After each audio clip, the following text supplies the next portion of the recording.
Lots of contrasts being shown to America right here in the home stretch of the presidential race. The big talk last week with the Senate confirmation hearings for Amy Coney Barrett. She's one of the more pro-life justices ever appointed to the court, or being recommended at this point. Hopefully she'll be voted in. But in all the other distractions out there, one thing that we Americans forget is that our country was founded on faith. Our money says, "In God we trust," on it. So it was one of the foundational elements of this country. Family, you know, the Pilgrims came over and they were a family and they were Puritans and they had great faith. And freedom. That's why we broke away from the British, because we wanted our freedom to pursue our family goals and our religious likings. So, one of the things that gets lost in the shuffle is, I think almost 70% of America is Christian-based, all right? So we're the majority, and it spans all colors, all sexes, all creeds. Christianity is the overwhelming majority of New York, of the United States right now. And many in the faith-based community are very pro-life. And Joe Biden and his clan, they're willing to kill unborn babies right up till the minute after they're born. So it's kind of scary contrast. To break it down, Danielle D'Souza Gill is here. Of course, she's the daughter of Dinesh D'Souza. Dinesh has been on Liquid Lunch a number of times, most recently to talk about Trump Card. But Danielle, you're quite the author in your own right. You're the author of The Choice, The Abortion Divide in America. We know it was legalized in 1973, and, you know, Clinton said that abortion should be safe, legal, and rare, but that seems to be completely out of control now. Yes, it really is completely out of control. We have 9-month abortions for no medical reason going on in New York and 7 states in the U.S. right now. And even Biden and Kamala Harris are pushing for federal funding for abortion, which would mean that they want to overturn the Hyde Amendment, making all of us pay for other people's unlimited abortion. So the Democrat Party platform is extremely radical when it comes to abortion, and we really have such a strong contrast with that with President Trump, who's been one of our most pro-life presidents. Danielle, let me ask you this. You know, on Liquid Lunch here, we kind of have an open format. We kind of look at the lighter side of things sometimes. There's really no lighter side of abortion, but I personally, my own feeling is there is a point where the government should stay out of a woman's womb. There should be some choice for the woman up to a certain point. You know, and that can be debated ad infinitum. But in your view, I know you're very pro-life. Do you think are there any circumstances where an abortion may be permissible, where a woman has her own right to choose up to a point?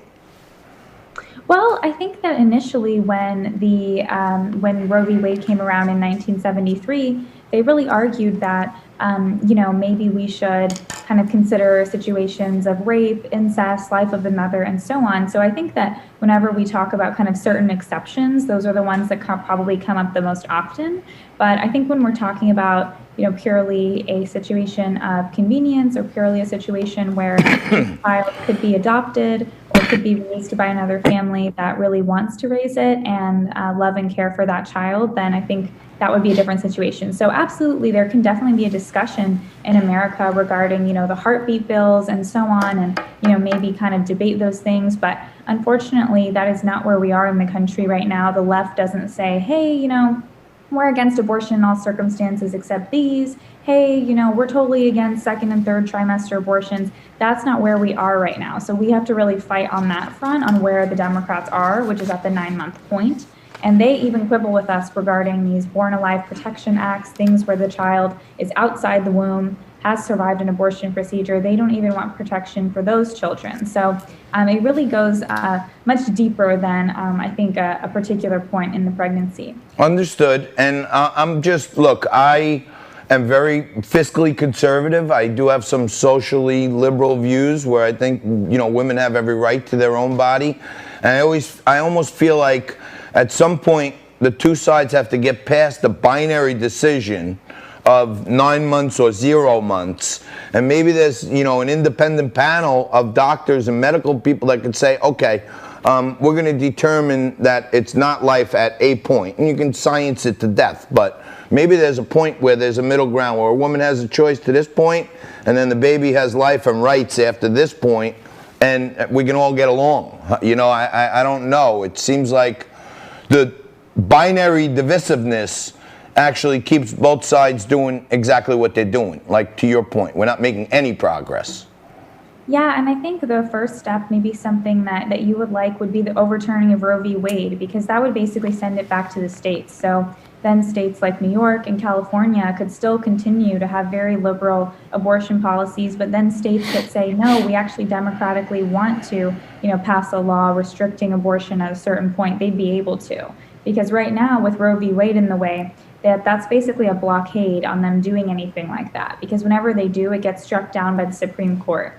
So I think the first step in kind of moving towards, some progress in this situation would be the overturning of Roe v. Wade, and it wouldn't, remove, women being able to have abortions. It wouldn't be like that. They claim it'll be like Handmaid's Tale and so on, but it wouldn't be like that. It would send it back to the states. So, at the end of all days, I think, as the great republic we are, it sounds like it should be something that should be determined by each state, and then people can choose to live in a state or not if they want to abide by that state's rule on choice. I think that makes a heck of a lot of sense. And in your book, The Choice, The Abortion Divide in America, you're given, a kind of a fresher look at this divisive issue, and nobody's really trying to put a fresh face on it and say, hey, let's kind of get together on something. Everyone's just kind of constantly throwing stones back and forth. What do the readers find out that's new and refreshing in your book? I think a lot has changed since 1973. I mean, back in 1973, people said things like, when does life begin? And maybe there's potential life in the womb and things like that. But now with ultrasound, with hearing the heartbeat, seeing the baby in the womb, we really know a lot about what's happening there. And even regarding viability, that was a point back then. They said, wow, this is a really important point. But that's moved earlier and earlier. So basically, babies can survive the whole third trimester outside the womb. So that's when the Democrats then pivoted and said, actually, maybe viability isn't so important. Maybe it just should be the point of birth. And so I think that a lot has changed. And even regarding kind of the left's messaging on it has changed. They now don't describe abortion as a necessary evil, but they describe it as a positive good, as something that equals women's empowerment, as something that's a positive thing. And they're trying to continually push abortion, and are also increasing their late-term abortion clinics. So I think that's why, for me, as someone who, moved to New York, saw Governor Cuomo light up the Freedom Tower pink to celebrate these 9-month abortions, I felt like this is something that we all need to fight back against, because it's just really such a barbaric procedure. Well, let me ask you this. In your vast research, I'm sure the apple does not fall far from the tree. If you're anything like your dad, I'm sure you are. You did plenty of research for this. You just mentioned the viability, and you said that, baby can certainly live the last trimester. In your view, what's the earliest point of viability? I think it honestly is continuing to shift.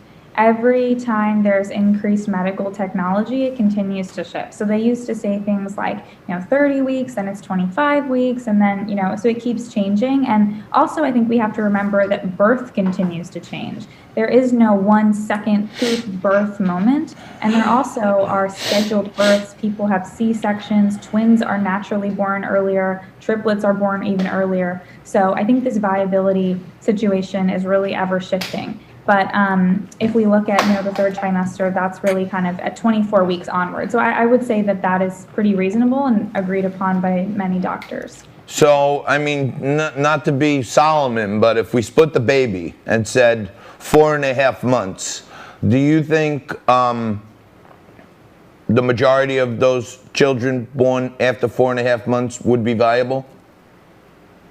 Based on today's science, not what I know. All things are ever changing, but right now, is that like maybe a fair compromise? I probably would gear more towards something like the heartbeat as opposed to for a compromise, because that's about 6 weeks in. Again, I think that that is still a life. But if we're going to have a genuine discussion of the science, I think in order to ignore someone with their own body parts and their own heartbeat itself, we're talking about another human's body, not, you know, your own body. We're talking about someone else's body. So I think that that would probably be something that would make a little bit more sense to me, just because this idea of whether something's viable. I mean, we have to consider newborn infants. Are they really viable? What does viable mean? Yeah. It's supposed to mean it can survive on its own outside the womb, but Got it. no one really survives on their own. They need nutrients, they need care. So that's a little dicey. Understood. It's not a laughing matter. It's a serious thing. And I really appreciate you taking some time and answering some tough questions on it. And good luck to you with the book. Hopefully we will see you back soon. Go out and check out The Choice, The Abortion Divide in America by Danielle D'Souza Gill. Danielle, thank you so much. Really appreciate it. Thank you. I appreciate this genuine discussion. There need to be more genuine discussions and exploring of this issue, so I appreciate it. Thank you very much. We will take a quick break. We'll come back with some news of the day. We'll break down old Joe Biden's lies last night right after this.